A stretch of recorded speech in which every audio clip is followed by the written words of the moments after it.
Un profond soulagement. Heureusement pour elles, les entreprises du bâtiment et des travaux publics peuvent continuer de travailler dans cette deuxième période de confinement. La première phase au mois d'avril a été très très compliquée pour nous puisque par exemple l'entreprise où on a été arrêté pendant plus d'un mois et demi, c'est-à-dire à 100%. Personne ne travaillait à part quelques personnes au bureau, on a une facturation zéro, quoi.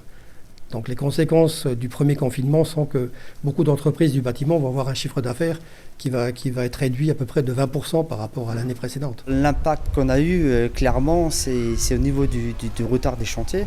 Donc à un moment donné, on a dû tout revoir au niveau des plannings, au niveau des commandes qu'on a eues auprès des clients. Donc on a dû repousser toutes les commandes. Mi-avril, les entreprises du bâtiment ont eu l'autorisation de reprendre leur activité, mais il y a eu embouteillage au niveau des commandes passées auprès des fournisseurs.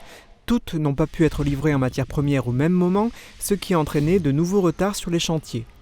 Pour pouvoir continuer de travailler, les entreprises du bâtiment ont dû suivre un protocole avec tout un éventail de mesures sanitaires. Elles sont simples à mettre en place, elles ont un coût. Par contre, pour nous, entreprises, ça représente à peu près entre 7 et 8% de charges en plus. Ça correspond à l'achat des masques, au gel hydroalcoolique, au fait aussi de perte de temps de travail par rapport au temps de nettoyage, par rapport au temps de lavage des mains, par rapport à toutes ces dispositions qui sont chronophages et qui nous font perdre un peu de temps de production.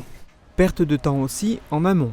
Lorsqu'on envoie nos chauffeurs de camions récupérer de la marchandise chez les fournisseurs, avec leur protocole en place, au lieu de mettre une demi-heure de temps pour faire le chargement, ils vont utiliser pratiquement le triple, voire le quadruple de temps.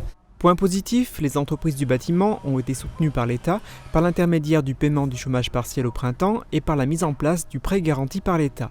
Cela a permis de soulager leur trésorerie.